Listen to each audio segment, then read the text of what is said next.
Good morning, everyone. Welcome to our Monday morning coffee time. July the 13th, I believe we have today. We have a special guest today. Ajahn Sona from Birkin Monastery has agreed to join us and answer some questions. So I'm going to get him up here on the screen. I think we're ready to go. Thank you again for agreeing to join us. And we know you have limited bandwidth and connection there, but this is looking pretty good on our end. So I'm happy about that. Sumana, yes. Sumana. Okay, Ajahn, Hello, since equanimity is central in the fourth jhana, would it be correct to assume that focusing mostly on equanimity as meditation subject may not be fruitful before that stage? Thank you. That's a very good question. There are two types of equanimity, and one is equanimity based on wisdom, and the other one is equanimity based on samatha, serenity. And so when I say samatha, it's the same as Samādhi. So the equanimity based on wisdom is the capacity to be in the ordinary world, but to stay centered. And so equanimity in the midst of praise and blame, good fortune and ill fortune, obscurity and fame, success and failure. Now, those are all experiences that you have ordinarily in the world. So that type of equanimity has to function with wisdom. And it is not the same equanimity that is found in the fourth jhana. That's a type of absolute stillness. But this is a very, very important teaching. This is the essence of wisdom. And sometimes people can achieve deep stillness in jhana, but when they're out of jhana, they can't maintain it in interaction with people. And it's vulnerable. If they are not at a significant stage of enlightenment, then their equanimity is vulnerable, primarily through wrong association. So if you hang out with the wrong people long enough, you will lose your capacity to enter samadhi, and you will also lose your equanimity in the midst of different emotions. So, for instance, if you listen to Fox News or sort of wild inflammatory programs all the time, you're likely to forget you're a Buddhist. And so, equanimity requires careful management and attention and right association for support, and partakes of two distinct types. One serenity, and the other one is wisdom in motion, wisdom in action, wisdom in ordinary life as a balance, centered balance in ordinary life. So that's my answer. Next. Okay, very good. Thanks, Ajahn. Yeah. Okay, so the next question is from Moria, a good friend of ours in California. After the first jhana talk, I meditated and went into jhana, but I doubted it. Yesterday you said someone can go into jhana after hearing a talk. How amazing is that? So, any comments? Yes, that's wonderful. I get the merit for that, by the way. I get all the merit. So, yes, that's, I say in the talks. Now, I'm not sure. We have 3 more talks to go, but somewhere in those 6 talks, I said, my job is to talk you into this. Maybe it was the first talk. In the first talk, I think I said, kind of my function, why am I doing this? Why am I talking about this? It's because the jhana prescriptions were not written down at first. They were always delivered orally. And it was at first the Buddha himself talking to you about jhana. And he has a very moderated tone, lovely voice, and great confidence.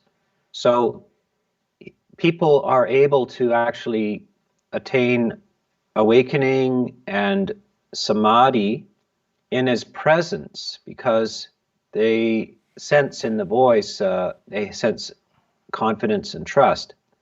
And he said to the monks, monks speak in this way, try to give confidence, try to talk with a modulated tone, try to speak clearly, etc. So this is an assistance for the actual entering into both enlightenment and into jhana. This is called the voice of another. I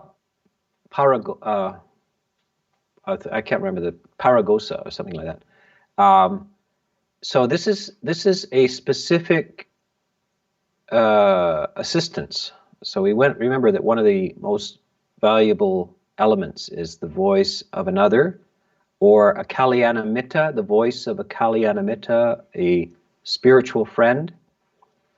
And so a lot of people are recorded as attaining enlightenment during a Dhamma talk by the Buddha.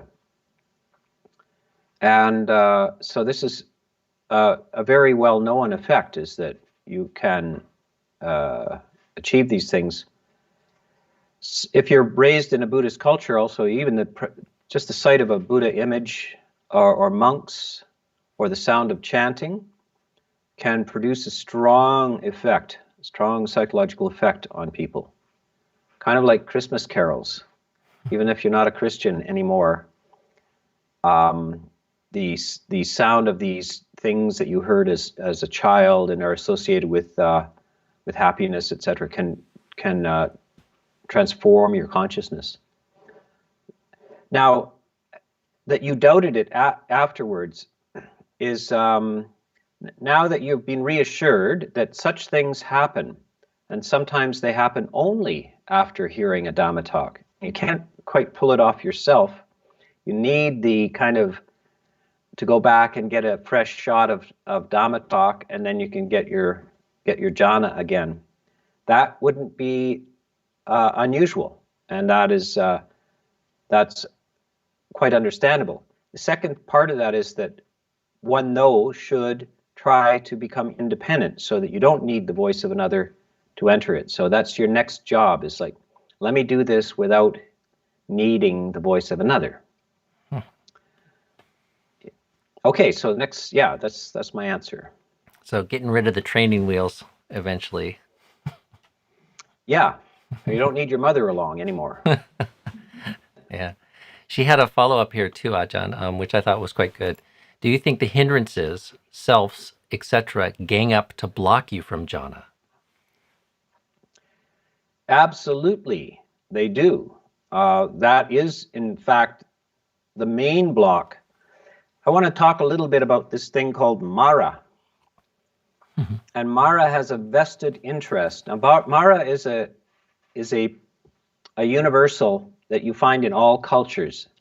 It's some sort of element in reality and in the psychology of humans, which prevents you from feeling free of the pervasive effect of the world, and sometimes the very negative effect of the world, but also the attachments to the world. So this is Lucifer, this is Mara, this is the Freudian death wish, this is all kinds of things. We see it in all kinds of cultures, and that thing, whatever that thing, that force, doesn't like you to escape the marketplace. More or less, it is like a Madison Avenue advertising executive. They're trying to sell product. They need you as a customer. And if you attain jhana, you are no longer a customer of the sensory world. You do not participate in Mara's marketplace. And Mara doesn't like that. You go off. In fact, Mara cannot follow you in that realm. Mara does not even know of that realm. Mara is only of the sensory realms of consciousness. And when you attain jhana, you disappear from the radar screen. And that alarms Mara. Mara says, where did they go? We lost a customer. We need to get them back. As soon as they reappear, let's start a marketing campaign. And next time, let's blitz them with marketing so they can't escape again. So that's why we ask you to reduce your sensory inputs, to practice sense restraint, is so that Mara can't disturb you enough, can't coarsen your consciousness enough so that you can't escape into the jhana realms. And you are unworldly. In the jhana realms, you're off the radar. You're not on the worldly radar. There's no sensory input. You're no longer connected to the normal realms of desire and aversion. And so you should watch out for these kind of amazingly synchronistic experiences where you're just about to go off and meditate, and then the phone rings, and then somebody wants you to come to the dinner party, and then on and on. It ends up in a fist fight in the middle of martinis. So that's okay. like Mara and his hordes ganging up on you? That is Mara, yes. Mara is very clever. Yes. The trickster. Okay. Yes. Okay. Great, Ajahn. Okay, so the next is from M. Vander. During jhana practice, how can I'm reading a different question. I had a wave of panic come up right after experiencing the pleasure of concentration. Is there something that can help with this? Yeah, do it more often. So this is it's like learning to ski. You know, it takes a while. You make a few turns and then you fall over and then get up and you're not sure of your balance and everything. But eventually you put 2 or 3 moves together and then you lose your confidence, and that makes you fall. So this is the cure for the fickleness of samadhi, is to do it a lot. So you have done it enough times that you know about falling and you don't care. It's not the last time you'll ever get it. Sometimes you lose it, but you get it back. So it's just by doing things frequently that you become more confident and you start to sense your own capacities to do this. And then your fear of losing it, etc., doesn't arise. You become confident in this. Yeah, I like to say you have to fail before you get it right. It's an inevitable part of the process. Of course. So, all right, next, moving on. This is Abby Ajahn. During jhana practice, how can one cultivate joy from memory but release sense attachment to memory, leaving just joy? And what is the relationship of gratitude to joy? Thank you. Well, that's exactly what we want to do. Is the required object of joy tells us about joy. So we're not born with this intrinsic joy. We get it through our experience, our sense experience in the world. And one of the primary ones is just your early contact with your mother, as she feeds you and things like this. And so you get this experience of joy. And of course, as a child, you're very dependent on your mother. And you're dependent on your mother for the sense of safety and security and things like this. But you need to grow up and become independent of your mother, so you can be safe and confident when you're away from your mother. Now, you see with children, some are very, very attached to their mother, and they have difficulty. They don't want to. In grade 1, they don't want to stay there without their mother, but others manage to become independent. So this is the process of maturation with non-sensory experience. Now, most people will go through their entire life and never experience independent joy. So what it is joy for no reason, no particular reason, no particular. If somebody asks you, "Why are you smiling?" And you say, "No reason." You're smiling just without reference to any external sensory object. And memory of a sensory object is also part of that. So the memory of some sort of happy time or food or something like this is a way to initiate the joy. So you remember what joy is, but then you want to let go of the memory and see how long the after image of joy stays. So this is called a nimitta. Nimitta is often misunderstood, and nimitta is the after effects, the after image, the impression, the psychic impression of something. And so you establish your sense of joy and then take the object which allowed it to arise away and then see how long you can sustain it. So this is what happens with most people. It fades rapidly.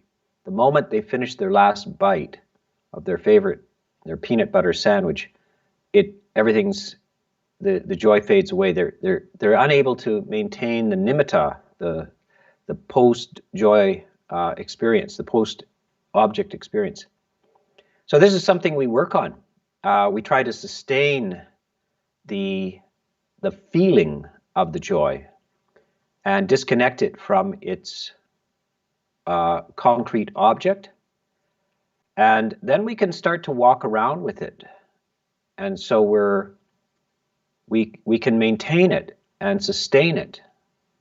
And this is emotional mastery. And if you do this, you can become a virtuoso of emotions. And that's all of the world around you is only there for you as a source for this joy. But what if you had the joy without needing to go out in the world? So you get an independent pension. You have passive income now. You don't need to go out and work for it. You have passive income. You don't need to go out there to get it. It's available to you from within. I'm reminded So this is the idea. Yeah. I'm reminded of that sutta of the lake that is welling up from underneath, as opposed to having the streams flowing into it. Yes. And that is precisely the simile for this.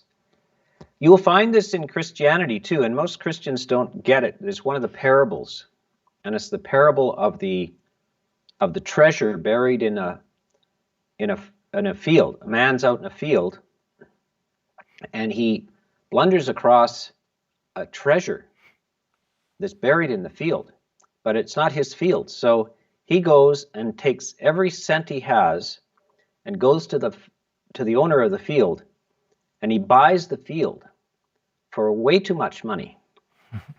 And then and everybody thinks he's a fool because he's paid so much for this empty field. But then he goes back and digs up the treasure in the field, and he is independent for the rest of his life. The treasure is in the field. Most people, the treasure, where is that treasure? That treasure is within you, and most people don't know that the treasure is buried there. So what did the man do? How did he discover the treasure? He had an experience of Jhāna, and then he sells everything he has. He gives away the world around him. He leaves his worldly dependencies, and he now has the treasure itself. He owns that treasure. So this is the meaning of that parable. Most Christians don't know what the thing means, but it's very obvious from a Buddhist point of view what that is. It might have even drifted across from India to Israel.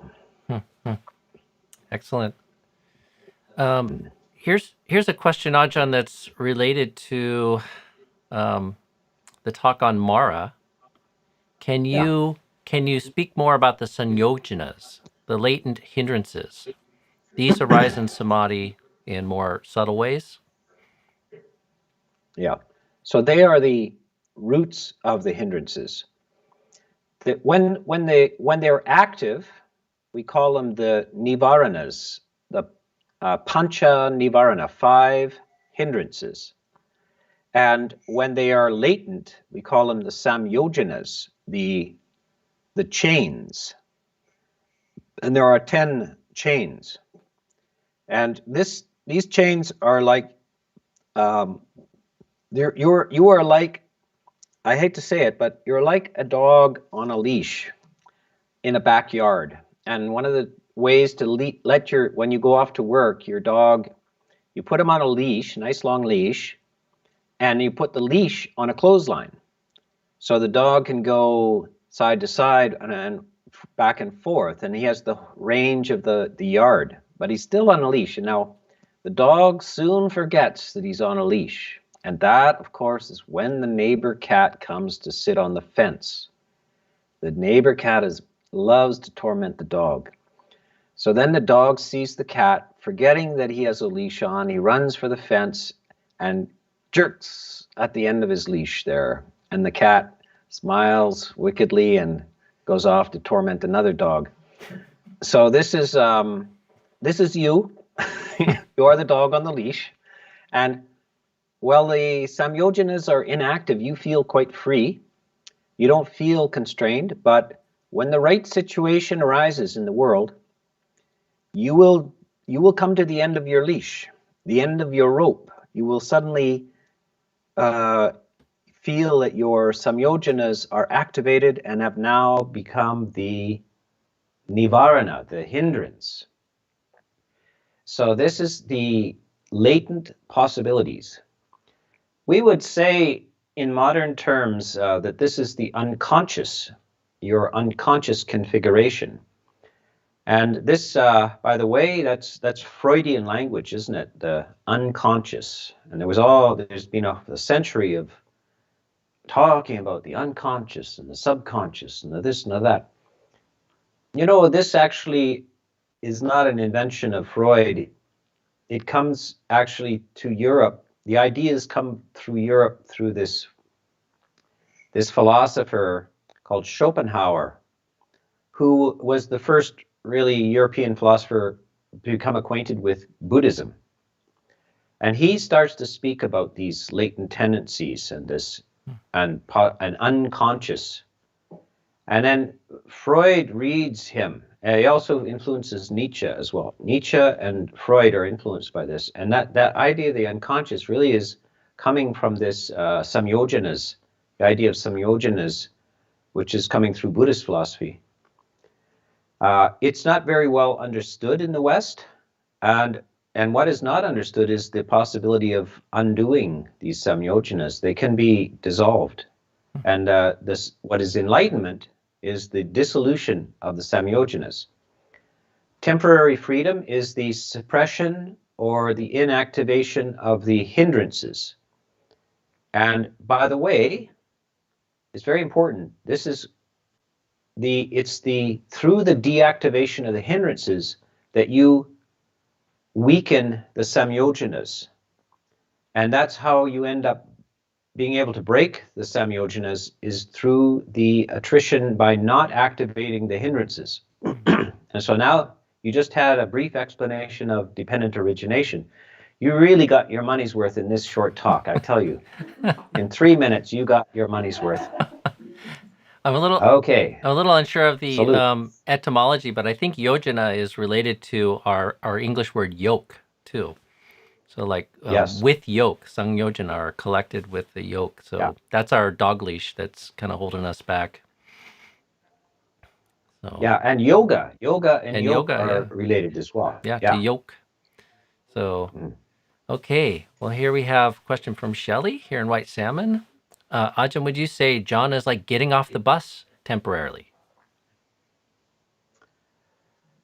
I would say it's like getting off the Ferris wheel temporarily. Ferris wheel. Yeah. It's the thing that goes round and round. Our mind goes round and round. Our life goes round and round. And the closest simile is to, this is called the monkey mind.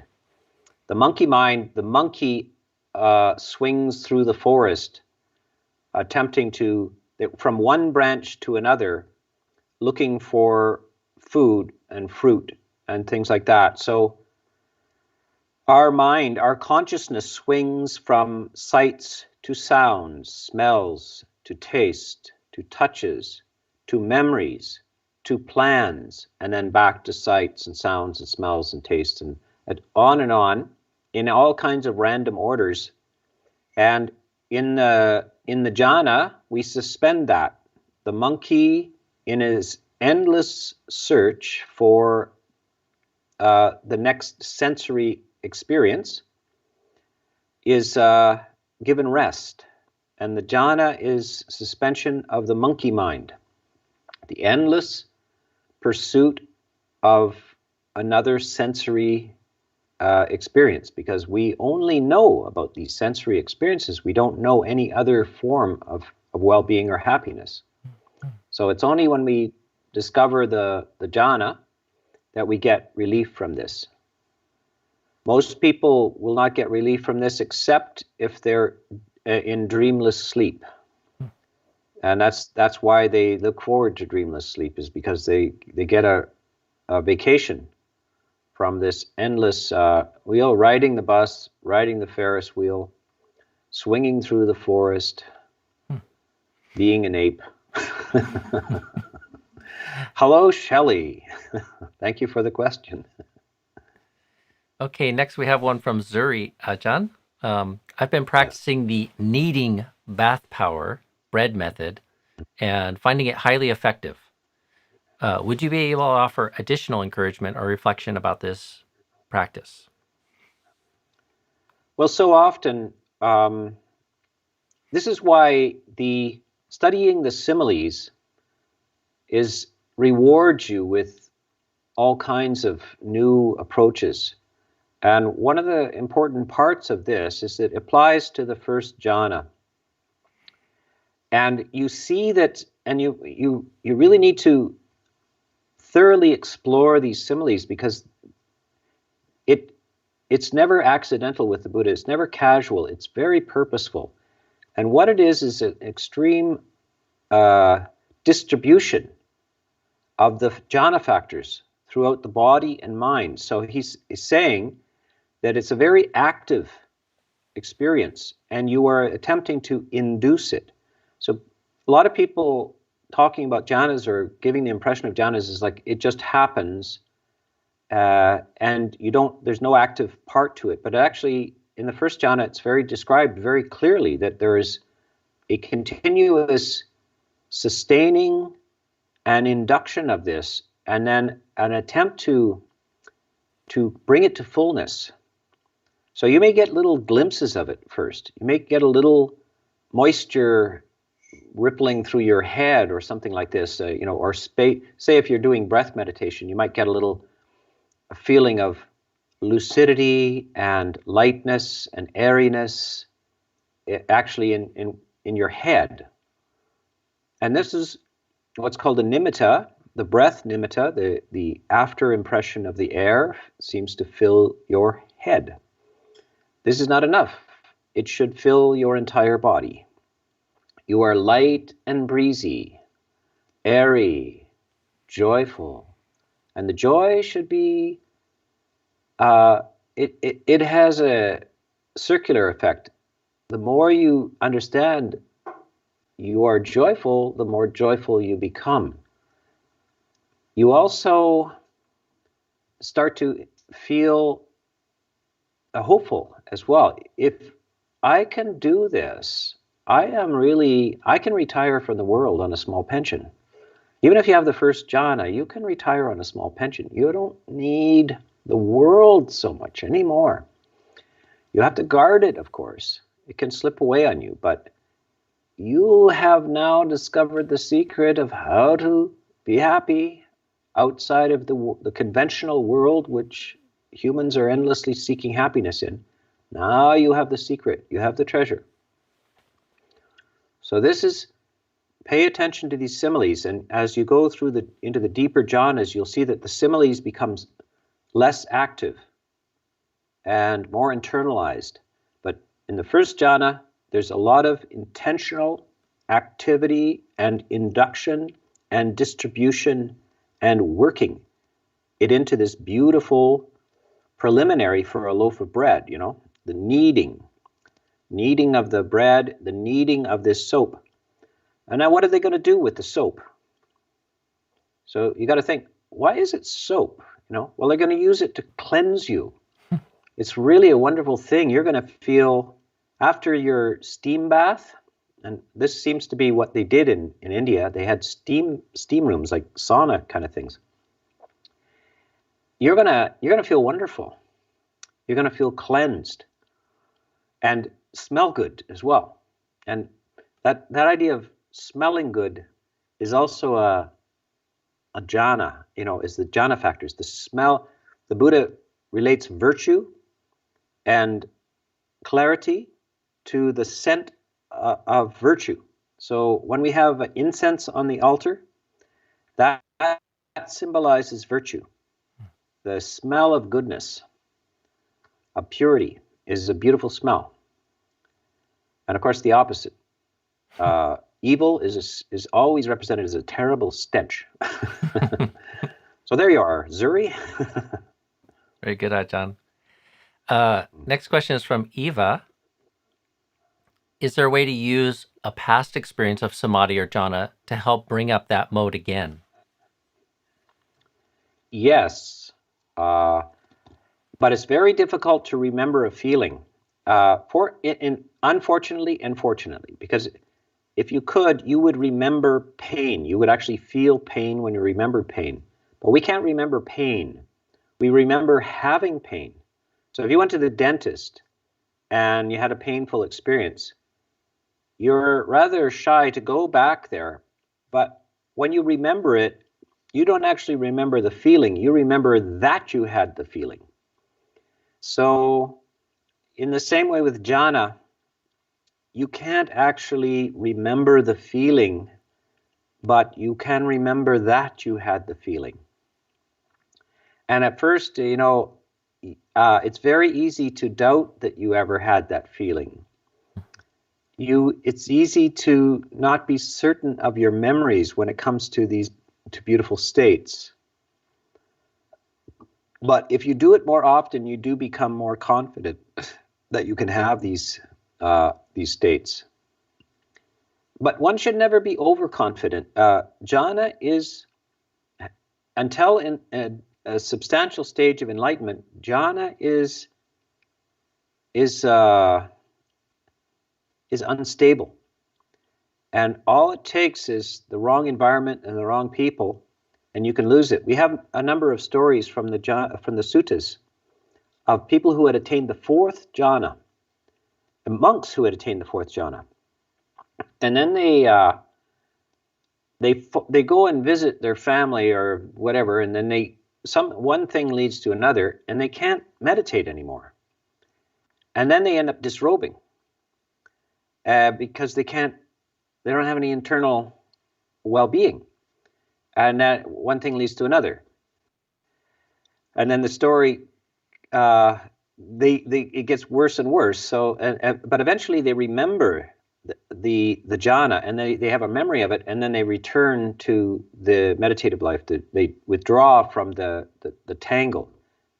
They were unwise enough. They didn't understand the influence of people around you on your capacity for this jhana or not. So part of this memory is you have to remember the conditions which allowed this to occur, and to guard and cherish those in terms of your memory as well. Okay. Okay, well, we have a good question here about conditions that might undermine this from Stan in Portland. Some teachers discourage jhanas, saying that there's no wisdom in them and that they can be a trap going nowhere. Can you comment about this? Yeah, I have many comments about those teachers. I have been railing against this for 25 years, you know. Yeah, I mean, this from time to time, themes and stuff get going. And I don't know what the root is. I think there's an inherent antagonism between Buddhism and certain forms of yogic Hinduism. And the Buddhists didn't want to be yogis. They didn't want to be mistaken for Hindu practitioners. I mean, this comes up in the early story of the Buddha. He leaves these teachers that he somehow had the experience of the some arupa meditations. They're really not called jhanas, those arupa. Now, I hope that the audience here is familiar with this term, arupa. These are what's called the formless attainments.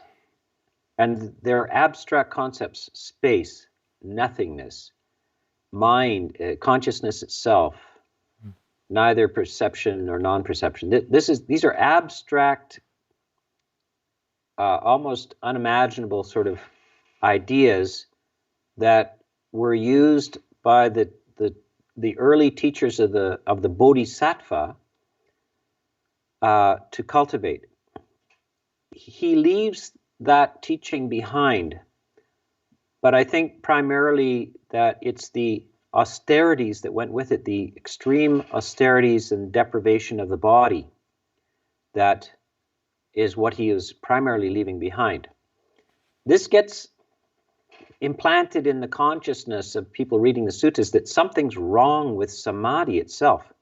But this is absurd, since the eighth factor of the Eightfold Path by none other than yours truly, the Buddha, is the 4 jhanas.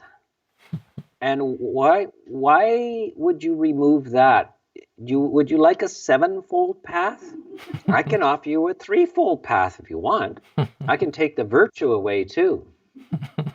You don't even have to behave yourself. Just trip out. Just mushrooms. You know, whatever. Download yourself into cyberspace. Whatever. So this is the restoration, and the very important restoration of the relevance, meaning, and orthodoxy of the jhana.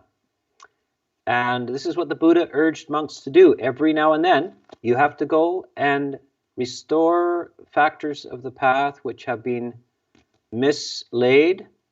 And he says, there will come a time when hundreds or thousands of monks with great reputations misinterpret the Dhamma, and monks, you must bypass this and return to the suttas and establish it on these teachings. So this happens throughout history again and again and again.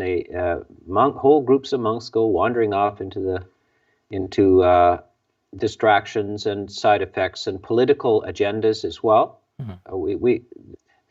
Monks are those guys with the robes on, but the robe does not make a monk. And it very easily can become a social movement, a political movement, something that wants to preserve itself, an ego movement, things like this. So we always have to be on guard against this and go back and refresh ourselves on the suttas. So this is the word of the Buddha from the beginning. So this is what happens with this restoration of samadhi. Yeah, the Buddha Ajahn Chah would riff sometimes on what it is that is a monk, or a bhikkhu, as he would say. And he says, a bhikkhu is one who sees the danger in samsara, sort of trying to break that sort of identification with it's the guy in the robe. Or yeah. Okay, well, here's I think also that... Oh, go ahead. Part of it is the lay community, the lay teachers certainly as it came to the West, the lay teachers were primarily influenced by. They didn't really have the time. They're enmeshed in families in some ways, and the idea of jhana was very difficult. So they themselves perhaps had never experienced jhana, so they didn't want to teach jhana. They tend to teach mindfulness, and even that I have some criticism about how the general lay movement of mindfulness is taught. So no wonder they're discouraging jhana, because they themselves have never experienced jhana and they don't know much about it. And so they don't want their students trying to do this, because they don't really know what to say about it.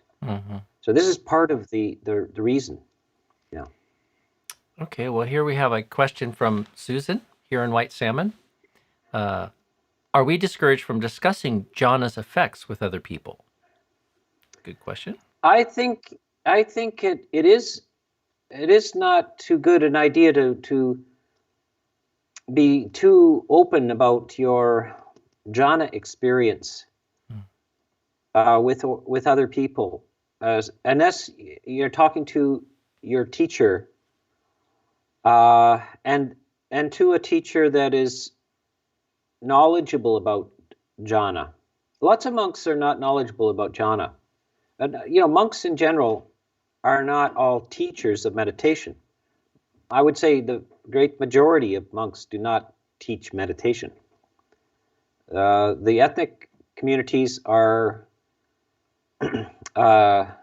monks are often referred to, in the Sri Lankan tradition, they're often referred to as good guys. They're really just good guys, nice guys. I mean, I've met a lot of them and they're just wonderful guys. But they may not be meditators themselves much, and they may actually be quite skilled in the Pali language, but not necessarily in the meditative things.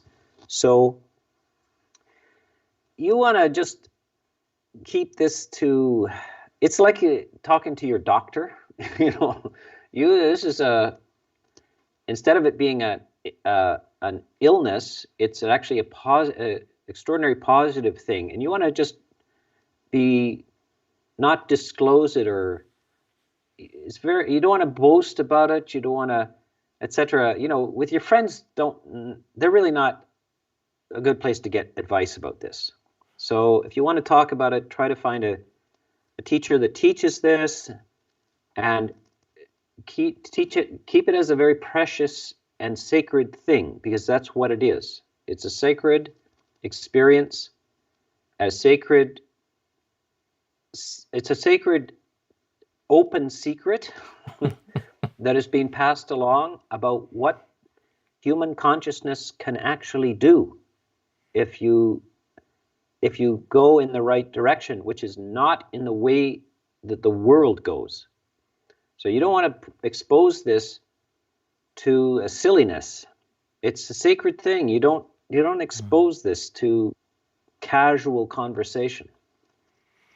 It's maybe a little bit like talking about your dreams too. So it's a little difficult for people to relate. One of the similes is talking about your money, like how much money you have. I got this much money. I got this. You only to your financial accountant, only them. Yeah. Okay, well, here's the next question we have is from Lynn. What is the relationship of jhana and impermanence? Jhana can help reveal impermanence. It can help you remember impermanence. It can help dissolve the delusion of permanence. So the perception of permanence is a matter of forgetfulness. So jhana is a form of remembering. Now, that's what sati, mindfulness, is actually a form of memory. It is remembering the truth and not forgetting it. So this is what jhana does, is strengthen your capacity to remain in contact with the truth of the way things are. Mm-hmm. And this is, when this is neglected, you have the intellectual idea, but you don't have the muscle mass behind it. So you need both substantial, sustained concentration and some penetrating insight as well. Okay, well, 2 more questions, Ajahn, and then I think we'll wrap up. We're kind of closing in on 50 minutes here. So this is from Adil from Azerbaijan. Would you suggest withdrawing from society as an important prerequisite to attaining the jhanas? Yes. For periods, it's not possible for everybody to do this, but when and if you have the possibilities, then exactly that. And if you can arrange this, it's a fortunate arrangement. Not everybody can, they're burdened with children and jobs and every kind of thing. But if you can get away for periods of low sensory experience and with the support of wise friends, then that's a very, very helpful condition. And the Buddha is praises this again and again. The idea, monks, you must seek a quiet place and a low sensory environment and a good supportive friends, and those are the preliminary conditions for the possibilities of these jhanas. So if you can, do it. But 90% of or maybe 95% or 99% seem to have no capacity, no opportunity to do this. Okay, yes. Okay. Next one is from Linda here. I find that when lights appear in meditation, it is much easier and more joyful to use the visual image of the lights to concentrate rather than the breath.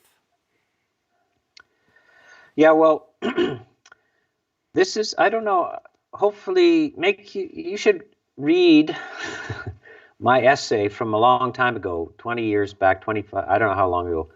Is that called, online still, Ajahn? Yeah, it's online. Okay, we can put a link in mystery, the show notes. Yeah, The Mystery of the Breath, Nimitta.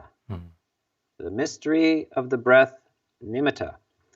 And this is something that gets going in the commentaries quite late, about in the time of the Visuddhimagga. It's about 1,000 years after the time of the Buddha. When they start describing breath meditation, it becomes very important to them that a light, a kind of an internal light image appears. And that's the symbol or the nimitta, the sign of jhana, that a light appears. And then there's various confusion about whether you should just pay attention to the light or you to stay with the breath. I mean, after all, it's breath meditation, but now it's light meditation. Like, what happened there? So, and because there is another meditation called light meditation, and that one you start with you like start staring at a candle and so forth, and you pick up the nimitta, then you close your eyes and you can see this light thing. But there's a perfect, if you want to do light meditation, why not start with a light? What's the breath got to do with this?